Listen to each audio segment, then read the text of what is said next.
The wind howled through the frozen mountains like a beast in pain. Snow fell so thick that Marcus could barely see his own hands in front of his face. He pulled his black coat tighter around his tall frame as he walked through the storm. Most people would have died in weather like this, but Marcus wasn't most people. He hadn't been human for over 300 years. Marcus had been hunting in these mountains when the blizzard started. Not hunting animals, but hunting something far more dangerous. A group of rogue vampires had been terrorizing the small towns below, killing innocent people and breaking the ancient laws that kept the vampire world hidden from humans. As the vampire king of the Northern Territories, it was his job to stop them.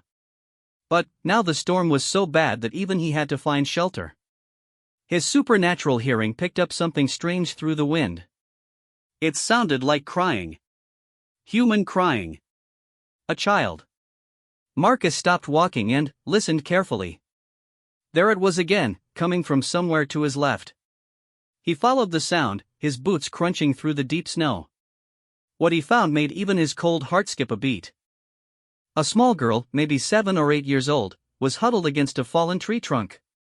She wore only a thin pink jacket and jeans, completely wrong for this kind of weather. Her lips were blue from the cold, and she was shivering so hard she could barely breathe. Next to her lay a woman who wasn't moving. Marcus rushed to them. The woman was the child's mother, he could tell by the resemblance. Dark hair, same nose, same eyes. But the mother was gone. She had used her own coat to try to keep her daughter warm before the cold took her life. The little girl looked up at Marcus with wide, frightened eyes. She was barely conscious, close to freezing to death. "Please," she whispered through chattering teeth. "Help me." Marcus didn't hesitate. He scooped the child up in his strong arms, feeling how light and fragile she was. Her body was ice cold against his chest. "I've got you," he said softly. "You're safe now." He looked around quickly. His own shelter was too far away, and the child didn't have much time left. But he remembered seeing an old hunting cabin about half a mile back. If he moved fast, he could get her there before it was too late.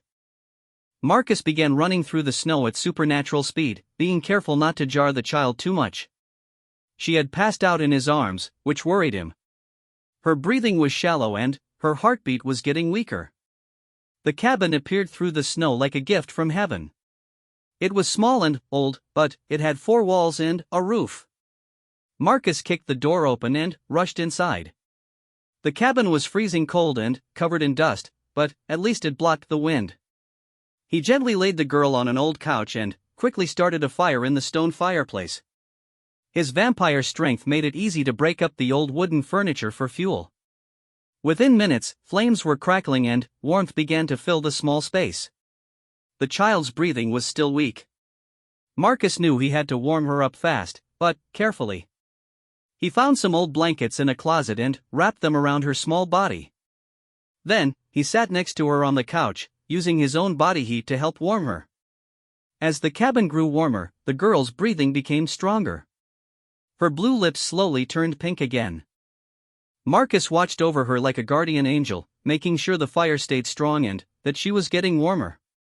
Hours passed.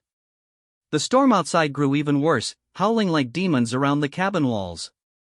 Marcus added more wood to the fire and checked on the child every few minutes.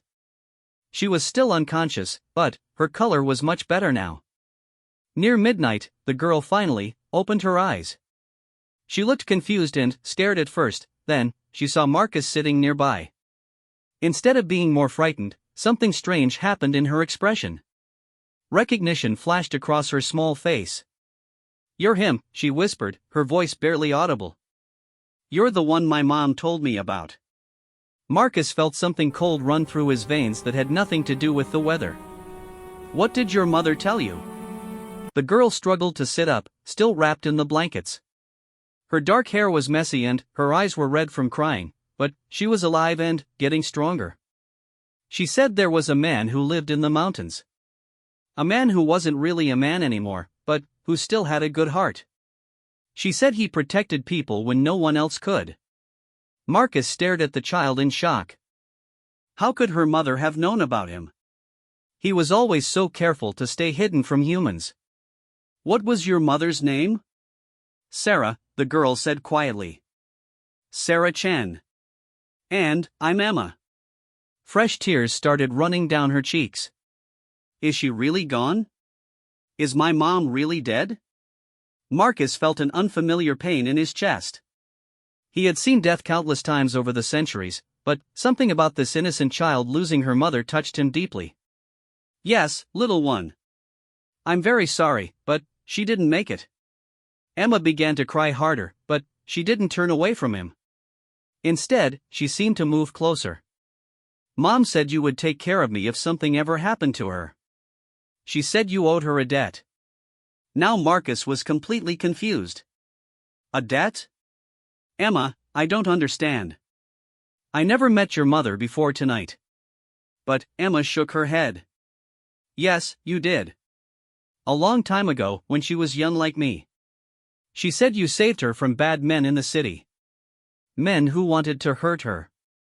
She said you killed them all to protect her, and that you told her you would always watch over her family.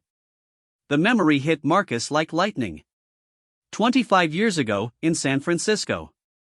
A young woman named Sarah, barely 18, being attacked by a gang in an alley. He had been hunting different prey that night, but he couldn't ignore her screams for help. He had killed all 5 attackers and made sure she got home safely. But he had been wearing a mask that night, and it had been dark. How had she known what he really was? She saw your eyes, Emma said, as if reading his thoughts. Mom said your eyes glowed red in the dark, and your teeth were sharp like a wolf's. But you were gentle with her. You walked her all the way home and made sure she was safe. She never forgot you. Marcus remembered now. The girl had been in shock, barely speaking. He thought she hadn't seen his true nature clearly. But, apparently, she had seen everything and understood exactly what he was. She said she named me Emma because it means whole or complete, the little girl continued. Mom said that if anything ever happened to her, you would make sure I was whole again. That you would take care of me because you promised to always protect our family. The weight of this revelation settled on Marcus like a mountain. He had made that promise, even if he hadn't thought about it in decades. In the vampire world, such promises were sacred and binding. He was honor-bound to protect this child, but more than that, he found himself actually wanting to. Emma, he said gently, do you understand what I am? What your mother told you about me? The child nodded solemnly. You're a vampire. But Mom said you're not like the scary ones in movies. She said you choose to be good, even though it's hard sometimes.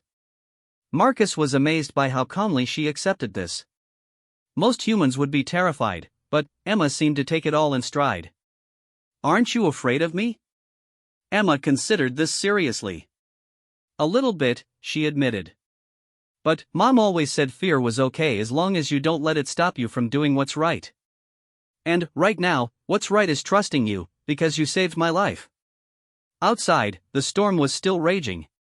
Marcus looked at this brave little girl and felt something he hadn't experienced in centuries. A sense of purpose that had nothing to do with his duties as vampire king. This child needed him, and he found himself needing her too, though he couldn't yet understand why. Emma, he said softly, I promise you that I will take care of you. I will protect you and make sure you're safe. But our life together won't be normal. Do you understand that? Emma nodded. Mom said normal was overrated anyway. She said the best people are usually the different ones. Marcus almost smiled at that. Sarah had raised a remarkable daughter. Well then, Emma-chan, I guess we're going to figure this out together. But, first, we need to wait for the storm to pass. Are you hungry? For the first time, Emma smiled. It was a small, sad smile, but it lit up her whole face. Yes, please. Mom packed some sandwiches in my backpack before we got lost in the storm. As Emma dug through her small pink backpack, Marcus stared into the fire and wondered what he had gotten himself into. He was a vampire king with enemies and responsibilities that spanned continents. How could he possibly raise a human child? But, looking at Emma as she carefully unwrapped a peanut butter sandwich, he knew he would find a way. He had made a promise 25 years ago, and Sarah Chen had trusted him with the most precious thing in her life. He would not let either of them down. The storm continued to howl outside the little cabin, but, inside, warmth was growing between a 300-year-old vampire and an 8-year-old girl who had just lost everything.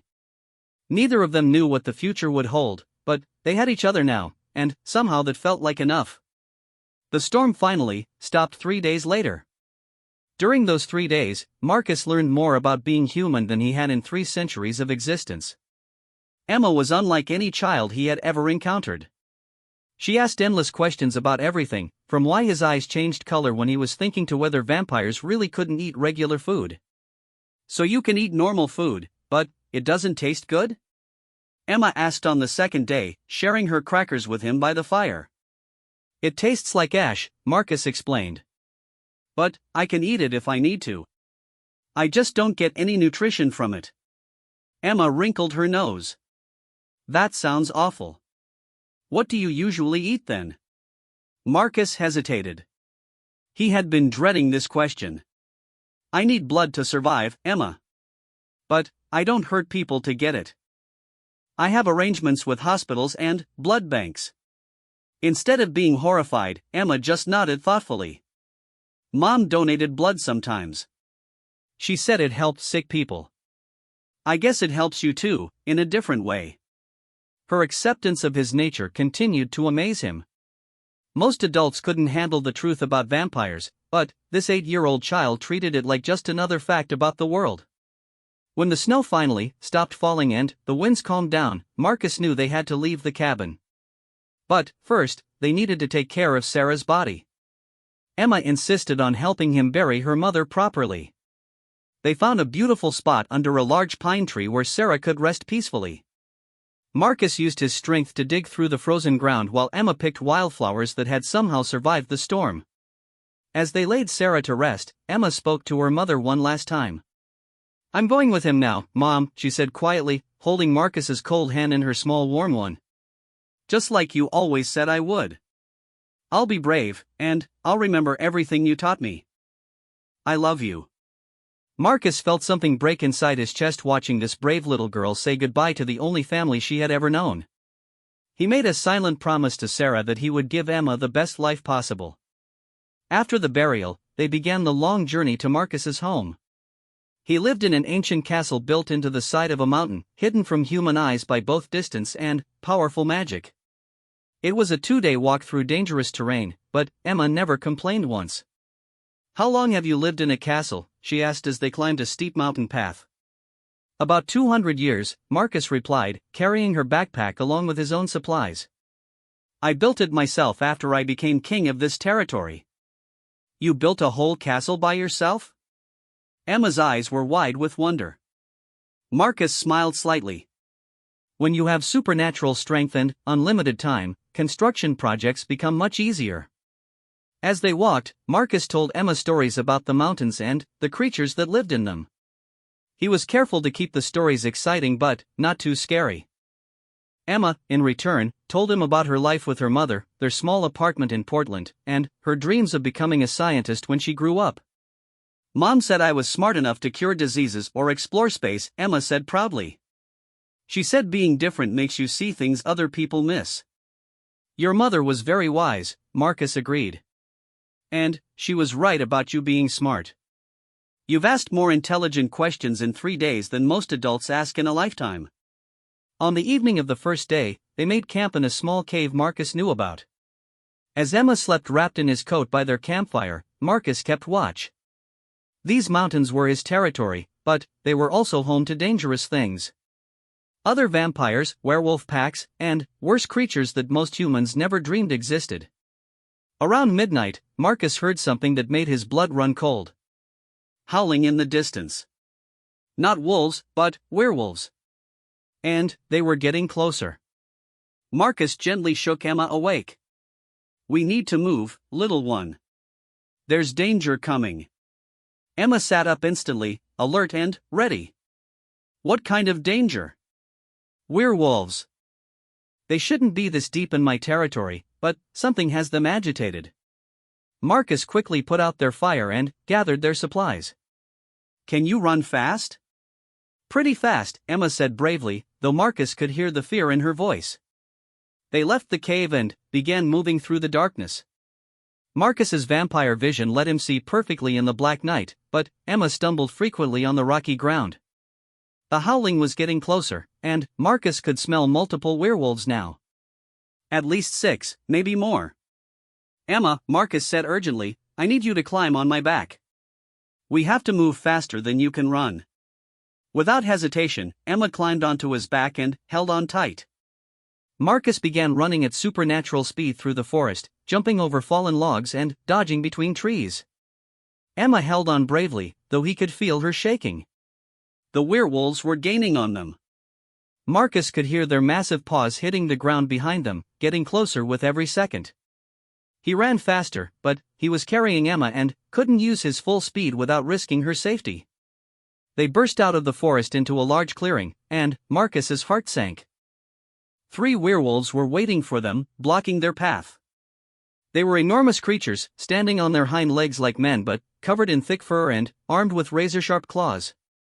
Their eyes glowed yellow in the moonlight, and saliva dripped from their massive fangs. The werewolves behind them emerged from the forest, surrounding Marcus and Emma completely. There were 7 of them in total, all in their hybrid form that was half human and half wolf. They were clearly hunting as a pack.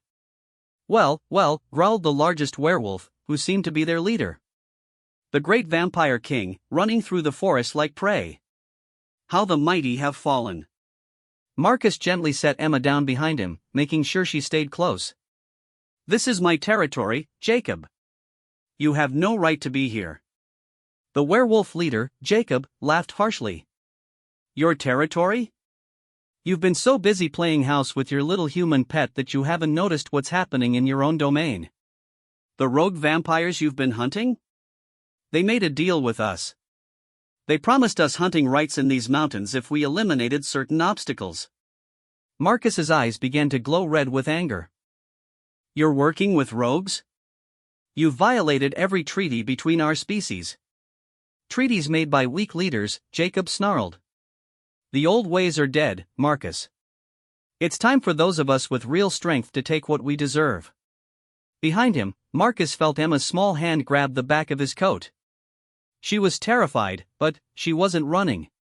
Her trust in him was absolute, and it filled him with a fierce protective rage he had never felt before. You made one mistake, Jacob, Marcus said quietly, his voice deadly calm.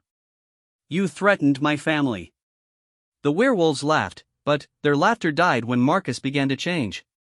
His canine teeth extended into fangs, his fingernails became claws, and his eyes blazed like red fire. This was his true form, the form of a vampire king in full battle mode. Emma, he said without taking his eyes off the werewolves, close your eyes and don't open them until I tell you. Can you do that for me? Yes, Emma whispered, and Marcus heard her squeeze her eyes shut behind him. What happened next was swift and brutal. Marcus moved faster than lightning, striking with centuries of combat experience. These werewolves were strong, but they had made the mistake of threatening the one person in the world he truly cared about. The first werewolf barely had time to react before Marcus's claws tore across its throat.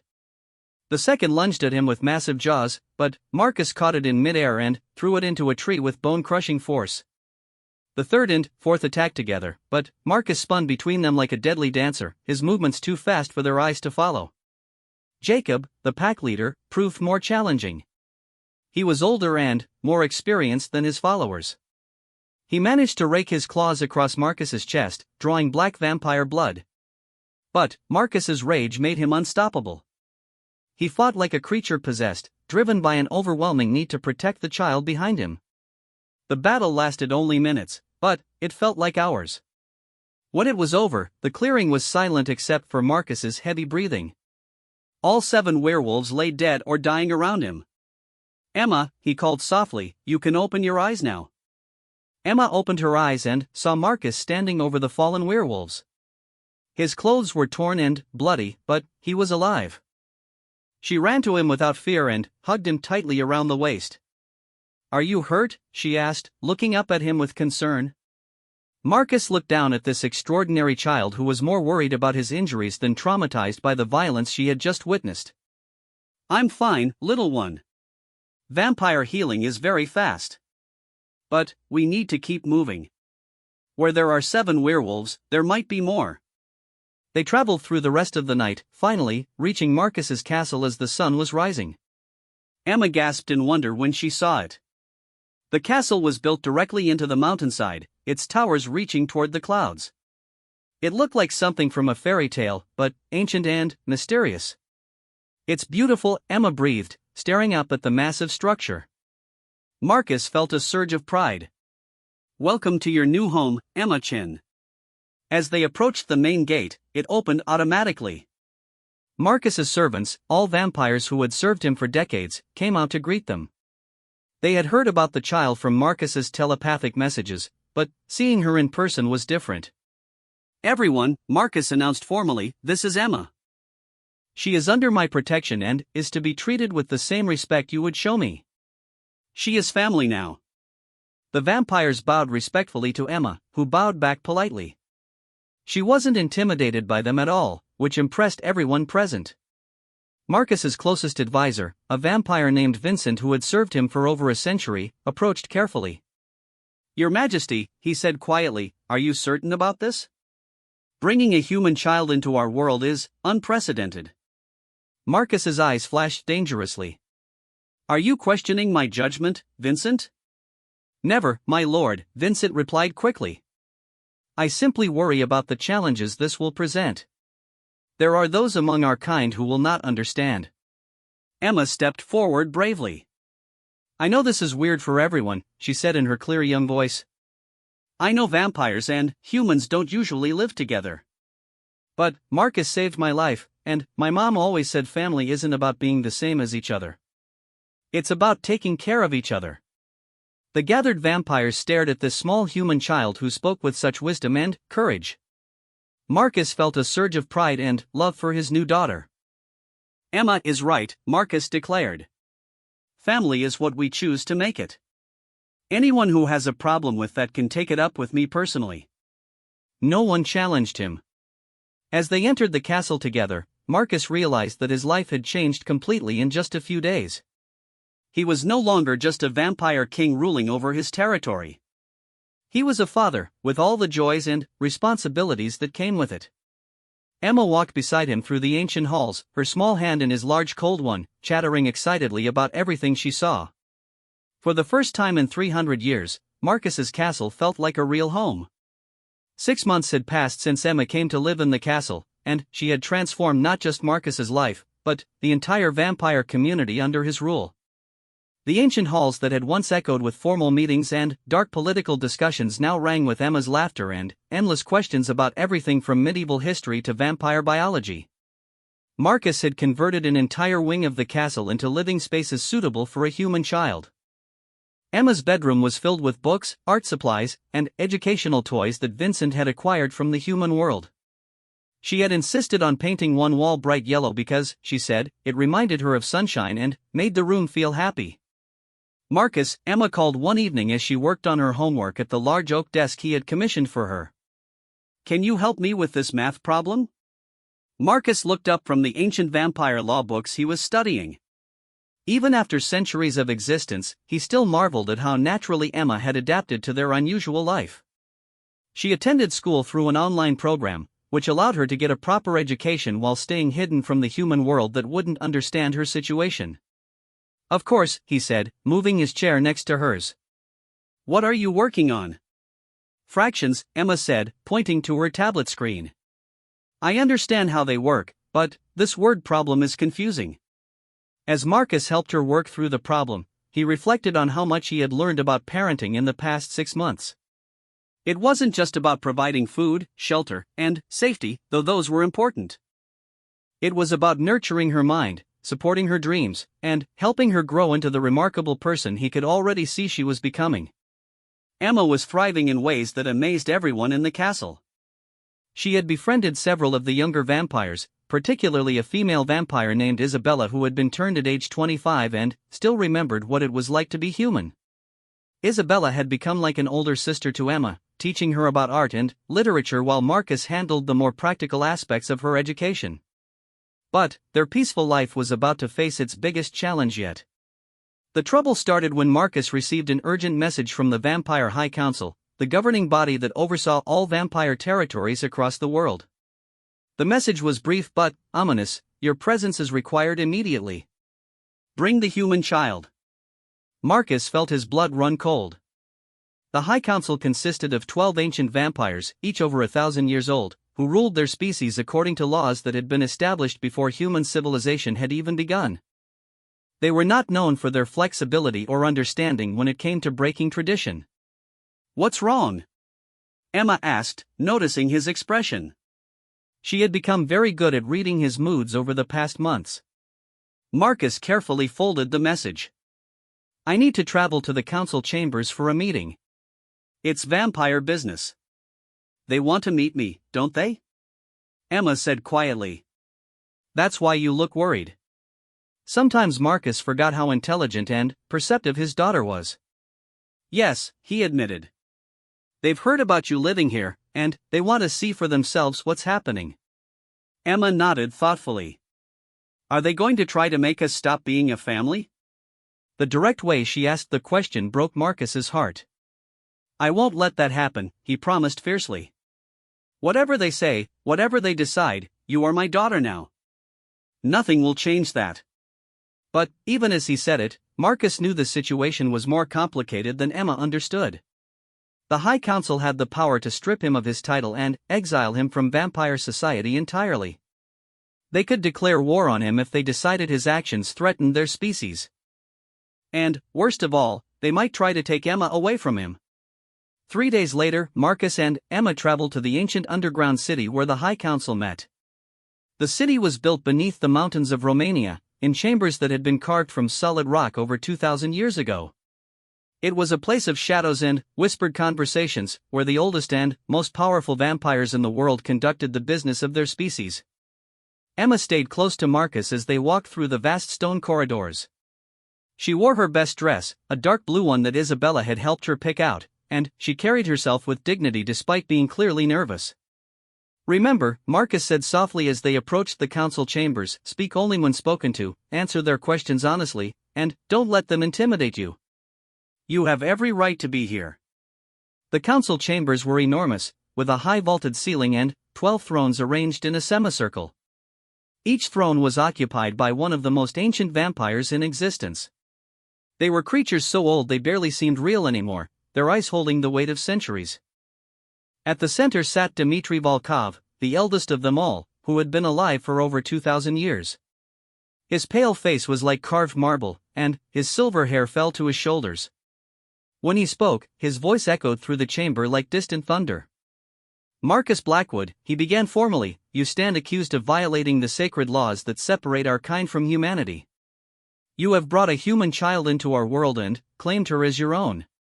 How do you answer these charges?" Marcus stepped forward, keeping Emma slightly behind him but not hiding her. "I answer that I have done what honor demanded. Emma's mother saved my life once, and I was bound by sacred oath to protect her family. When the mother died, that protection extended to her child." "Explain," commanded another council member, an ancient vampire named Catherine Beaumont. Marcus told them the entire story, from his first meeting with Sarah 25 years ago to finding Emma in the frozen mountains. He spoke of his promise to protect Sarah's family and how that promise had become binding when Emma was orphaned. The council listened in silence, their ancient faces showing no emotion. When Marcus finished speaking, Dmitry turned his attention to Emma. "Child," he said, his voice slightly softer but still commanding, "do you understand what you have become involved in? Do you know what he is, what we all are?" Emma stepped forward bravely, no longer hiding behind Marcus. "Yes, sir. Marcus is a vampire, and so are all of you. My mom told me about vampires when I was little. She said most people think you're monsters, but that some of you choose to be good instead." A murmur of surprise went through the council. Most humans who learned about vampires either fainted from fear or screamed in terror. Emma's calm acceptance was unprecedented. "And you are not afraid?" asked another council member. Sometimes, Emma admitted honestly. When Marcus has to fight bad people, or when I think about how different our life is from normal families. But fear isn't always bad. Mom taught me that being brave doesn't mean not being scared. It means doing what's right even when you are scared.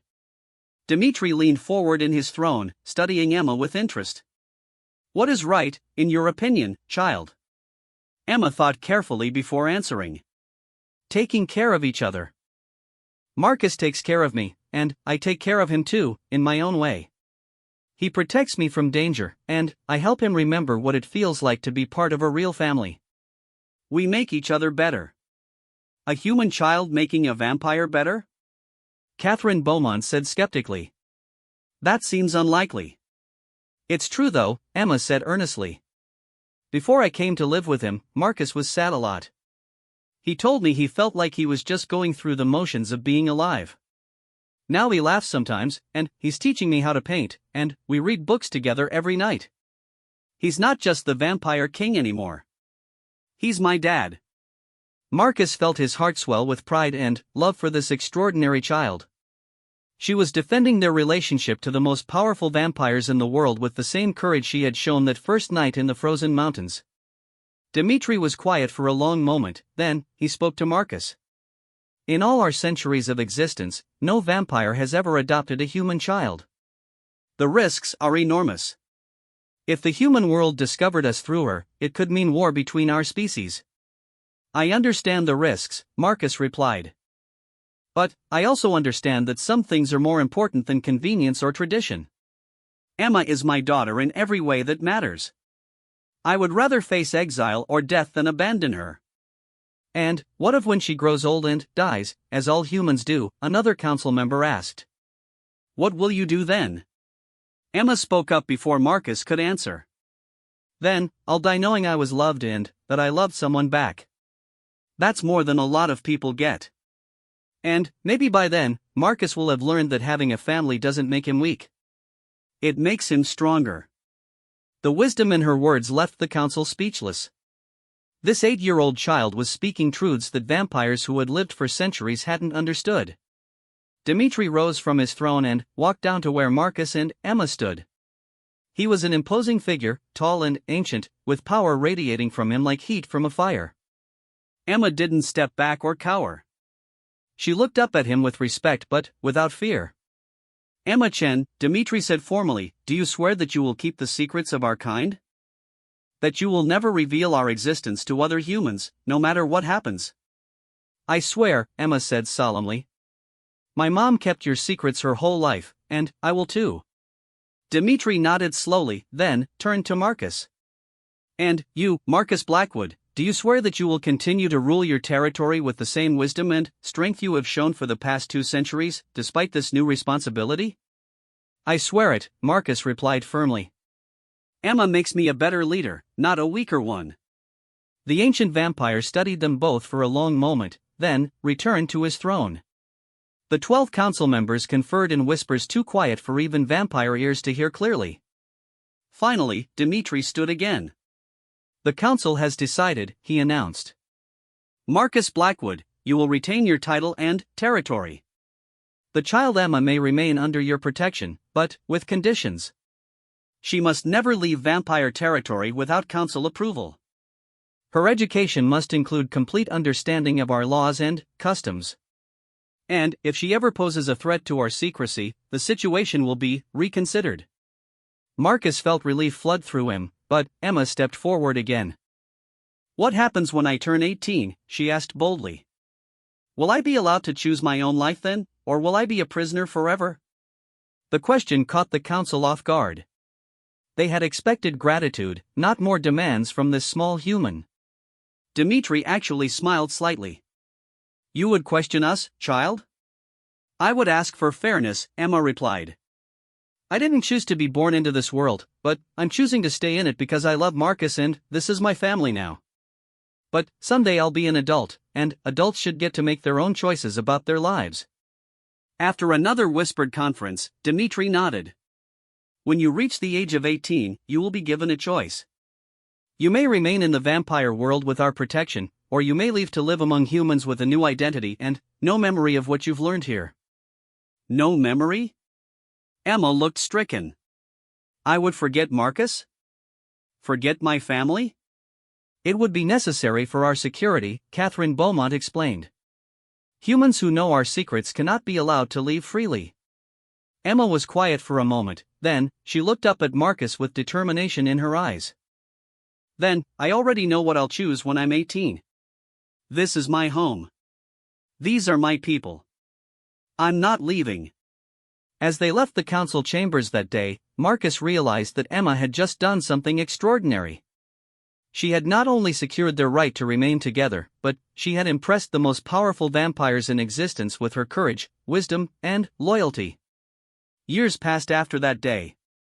Emma grew into a remarkable young woman, splitting her time between advanced human studies and learning about vampire culture and history. She became fluent in multiple languages, earned the equivalent of a college degree by age 16, and was accepted as an honorary member of Vampire Society. When her 18th birthday arrived, the council kept their promise and offered her the choice to leave with her memories erased. Emma didn't even hesitate. "This is my family," she told them firmly. "This is where I belong." She remained in the castle, eventually becoming Marcus's official advisor on human affairs and helping to bridge the gap between vampire and human understanding. She never married or had children of her own, but she didn't need to. She had found her purpose in life that night when a vampire king had rescued a dying child from a frozen storm. Marcus had thought he was saving Emma's life that night in the mountains. But, as the years passed, he realized that she had saved his life too, in ways that were far more important than mere survival. She had given him something he thought he had lost forever when he became a vampire 3 centuries ago. She had given him a soul. And, every night, when they sat together reading in the castle library or walked through the mountain forests under the stars, Marcus remembered Sarah Chen's words about promises and protection. Some debts, he had learned, were not burdens to be carried. They were gifts to be treasured.